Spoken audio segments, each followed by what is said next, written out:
Selama 10 tahun terakhir, gue terobsesi mencari cara tercepat dan termudah untuk mempelajari skill baru.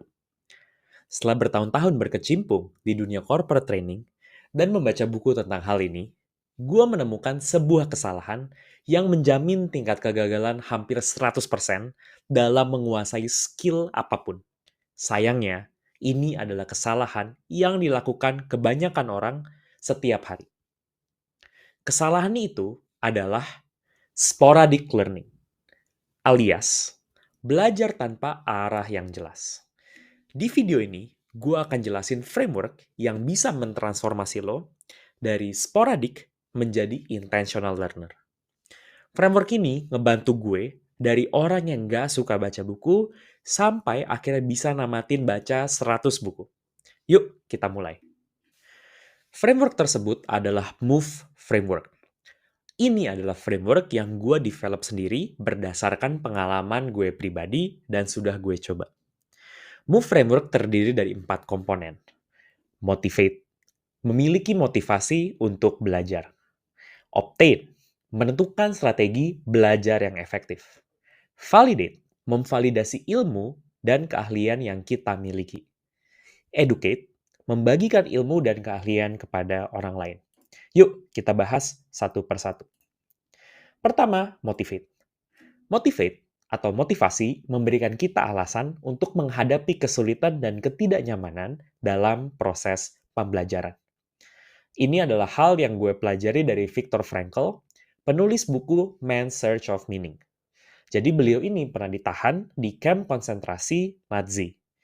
Dan dari bukunya, dia mengatakan bahwa orang yang akhirnya bisa melewati tantangan adalah orang yang memiliki alasan yang kuat.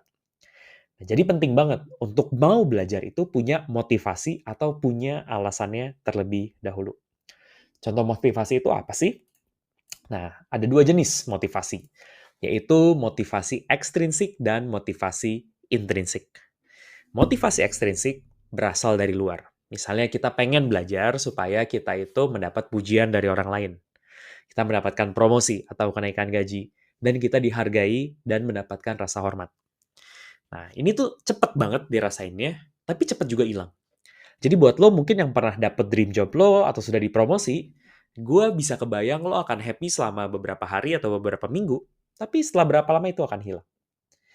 Nah, di ujung sebelahnya lagi ada yang namanya motivasi intrinsik, yaitu motivasi yang berasal dari dalam diri. Di mana kita memang merasa kalau belajar itu mengasyikan, ini sejalan dengan prinsip yang kita anut, membuat diri kita menjadi lebih baik. Pembentukannya ini lebih lama, namun lebih mudah buat dipertahankan. Nah, kedua motivasi ini sama pentingnya di dalam proses belajar. Pengalaman pribadi gue awalnya baca buku karena motivasi ekstrinsik. Waktu itu gue diminta mengerjakan proyek yang tidak pernah gue kerjakan sebelumnya, dan gue nggak mau kelihatan bodoh dan kehilangan reputasi di mata orang lain. Jadi gue baca. Nah, dari gue baca, ternyata pengalaman membaca itu tidak sesulit yang gue bayangkan sebelumnya. Sehingga pelan-pelan gue mulai menikmati proses membaca tersebut. Nah, hari ini kalau lu tanya, membaca itu adalah sesuatu yang memberikan gue motivasi intrinsik. Karena buat gue, belajar itu mengasyikan, dan ini sejalan dengan prinsip yang gue anut, di mana gue percaya gue punya potensi yang harus selalu gue kembangkan.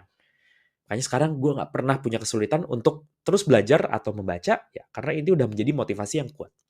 So, coba deh identifikasi apa motivasi lo buat belajar. Bagian kedua, obtain. Gue di sini pengen mengajak lo menjadi pragmatic smart. Karena gue capek banget sama debat yang bilang lo mendingan book smart atau lo mendingan street smart. Gue aliran pragmatic smart. Artinya, belajar sesuai dengan tujuan, gunakan saran pembelajaran yang sesuai dengan tujuan tersebut, dan jadiin pengembangan diri adalah tanggung jawab lo pribadi. Nah, kayak gimana sih contoh implementasinya? Contohnya seperti ini. Balik lagi, apa sih tujuan lo? Kalau tujuan lo memperluas perspektif, lo bisa belajar dengan 3 cara. Kalau self-learning, lo dengan membaca buku. Social learning dengan networking di conference. Experiential learning dengan solo travel atau sabbatical leave. Kalau tujuan lo mendapatkan informasi, self-learning lo bisa nyari di Google atau di YouTube atau di generative AI. Social learning lo bisa bertanya kepada senior atau expert. Experiential learning adalah mencoba produk secara langsung.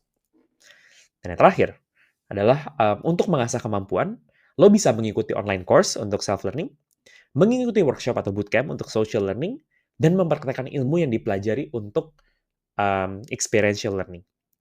Jadi, dengan lo memahami tabel ini, lo nggak akan pernah punya alasan untuk nggak belajar karena nggak punya mentor, atau nggak punya budget, atau tidak ada sarana buat berlatih. Karena selalu ada caranya, dan nggak ada cara yang satu-satunya tuh harus seperti itu. Jadi misalnya kalau lo mau perluas perspektif, lo bisa menggunakan beberapa cara. Pilih cara yang sesuai dengan situasi dan kondisi yang saat ini sedang lo hadapi. Coba deh lo pikirin lagi, kira-kira apa cara yang paling tepat untuk menjawab hal yang ingin lo pelajari saat ini? Nah, banyak orang mengira kalau proses belajar itu udah selesai sampai di sini. Padahal masih ada 2 step lagi. Apa itu 2 step lagi? Step ketiga di Move Framework adalah validate. Nah, validate di sini maksudnya apa? Kita memvalidasi dari ilmu yang sudah kita tangkap. Caranya gimana? Dengan kita melakukan praktek dan evaluasi. Nah, jadi coba kita belajar sampai batas di mana kita itu nyaman untuk praktek. Misalnya, lo pengen mulai untuk menjadi seorang konten kreator. Ada orang yang langsung posting aja, nggak pakai mikir, dan hasilnya apa? Ya, kalau hoki ya viral, kalau nggak ya udah nggak ada yang baca, atau nggak ada yang nonton. Tapi ada orang yang kayak, dia akan selalu cari best practice, cari referensi, terus-terusan, sampai akhirnya tidak melakukan action. Jadi rekomendasi gue adalah lo belajar secukupnya, sampai lo nyaman dan bisa menghindari kesalahan-kesalahan bodoh yang bisa lo hindari karena lo sudah mempelajari foundation-nya terlebih dahulu. Jadi biasanya kurang lebih 5-10 jam. Yang kedua, lakukan praktek di zona nyaman. Misalnya lo bisa melakukan secara mandiri atau di depan teman yang suportif. Di dalam contoh bikin konten, mungkin kontennya nggak harus langsung lo publish secara masif, tapi misalnya lo bisa share dulu aja ke teman-teman terdekat lo. Atau bisa jadi misalnya kalau lo yang mau latihannya public speaking, daripada langsung ngomong di depan puluhan orang, coba aja lo rekam diri lo sendiri ngomong, atau lo latihan ngomong di depan teman dekat lo. Dan yang ketiga, evaluasi. Lakukan evaluasi secara mandiri dengan kita melihat performa kita atau meminta feedback dari orang lain. Ini adalah tahapan yang nggak banyak orang mau lakukan. Banyak orang mengira kalau belajar itu adalah tentang kita menyerap informasi. Karena mungkin kita terlalu terbiasa sejak dulu, belajar itu ya kita duduk dan kita mendengarkan informasi, dan informasi tersebut mayoritas terdiri dari hal-hal yang sifatnya faktual atau teori. Tapi di dunia kerja, nggak gitu caranya belajar. Caranya adalah dengan kita melakukan praktek dan kita melakukan evaluasi. Gue tahu ini proses yang kadang-kadang painful, tapi ini yang akhirnya akan mengakselerasi pembelajaran lo. Nah, ada sebuah quotes yang gue sangat suka, dan ini ditulis sama salah satu pengarang favorit gue, yaitu adalah Ray Dalio, yang nulis buku ini ya, yang judulnya Principle. Prinsipnya adalah pain plus reflection sama dengan progress. Pain plus reflection is equal to progress. Artinya kalau kita merasakan hal yang tidak nyaman ketika kita praktek, coba kita refleksikan sehingga menjadi sebuah progress. Jadi kita punya feedback dan punya suggestion sehingga next time we can do differently and we can do it better. Apakah proses belajar selesai sampai di sini? Tentu tidak. Masih ada step yang terakhir, yaitu educate. Ajarkan ke orang lain. Jadi, pembelajaran lo itu baru benar-benar lengkap ketika lo sudah mengajarkan ke orang lain. Dan ada sebuah teknik yang gue pakai untuk mempraktekkan ilmu itu, yaitu adalah Feynman Technique. Di mana cara belajar dengan menjelaskan sebuah konsep yang kompleks dengan kata-kata yang sederhana sehingga mudah dimengerti oleh orang lain. Metode ini diambil dari seorang figur yang bernama Richard Feynman, seorang pemenang Nobel di bidang fisika yang terkenal mampu menjelaskan konsep yang sulit dengan mudah. Kebayangkan, fisika tuh ribet banget, tapi dia bisa menjelaskan dengan konsep yang bisa dipahami sama banyak orang. Nah, ada 4 langkah dalam Feynman Technique ini. Pertama, pilih topik yang pengen kita ajarkan. Misalnya kita pengen ngajarin orang caranya bangun habit. Step kedua, ajarkan dengan bahasa yang sederhana. Coba deh, ketika lo berada di kondangan dan lo ketemu orang baru atau lo dikenalin sama temennya temen lo dan dia nanya kerjaan lo apa. Bayangin lo mesti ngomong sama orang yang berbeda bidang sama lo, tapi dia mesti paham apa yang lagi lo omongin. Nah, biasanya musuh besar kita di sini adalah ketika kita menggunakan jargon atau istilah yang hanya dipahami di industri atau di profesi tertentu. Coba hindari penggunaan jargon atau kata-kata tersebut. Step ketiga, identifikasi celah dari pemahaman saat ini. Biasanya nih, kelihatan ketika kita menjelaskan sesuatu, apakah lawan bicara kita itu langsung ngerti, atau dari mukanya bisa kelihatan dia itu bingung, atau dia pura-pura ngerti. Dan yang terakhir adalah revisi lagi penjelasan kita, karena jarang sekali kita baru menjelaskan pertama kali, itu orang langsung paham. Ya, bisa jadi juga bukan karena orangnya kurang pintar, tapi cara kita menjelaskannya kurang clear. Jadi ini adalah cara yang paling efektif buat kita itu belajar. Karena jujur aja, sejak gue menjadi seorang trainer, itu bener-bener ngebantu gue untuk belajar juga.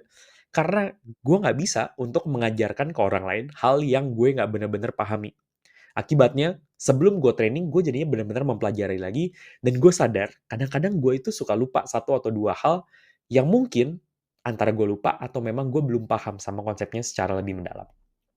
Nah, gue akan ngajarin ke lo sebuah framework sederhana buat lo untuk bisa mengajarkan.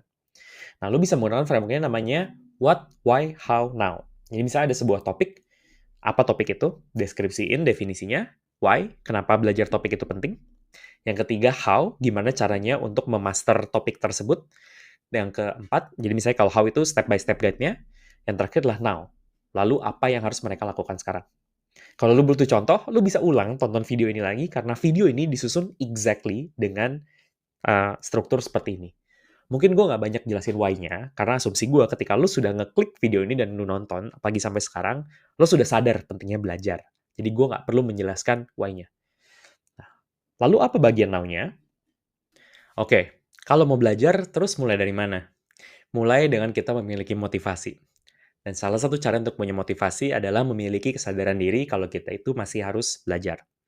Caranya, lo bisa mengambil sebuah quiz. Nah, di sini ada quiz yang akan gue rekomendasikan ke lo. Namanya adalah Solid Quiz. Solid Quiz ini bertujuan untuk mengukur solid scores, yaitu mengukur keahlian lo berdasarkan solid skills. Solid skills adalah 5 skills yang menjadi faktor yang sangat menentukan kesuksesan lo dalam berkarir. Ini gue kupas lebih lanjut di buku gue, dengan linknya ada di bawah. Dan ini ngebantu lo untuk tahu seberapa solidkah lo saat ini dan how you are doing di faktor-faktor penyusun dari solid skills. Nah, apa aja sih faktor-faktor penyusun dari solid skills? Pilar-pilarnya itu ada strategic thinking, operational excellence, learning agility alias yang lo bahas sekarang, influential communication, dan digital mindfulness. Nah, di video ini lo bisa belajar tentang overall solid framework, dan juga di sini lo bisa mempelajari tentang strategic thinking framework yang gue pelajari selama gue bekerja selama 10 tahun terakhir, sehingga lo juga bisa berpikir dengan lebih strategis. Oke? So, see you on the next video.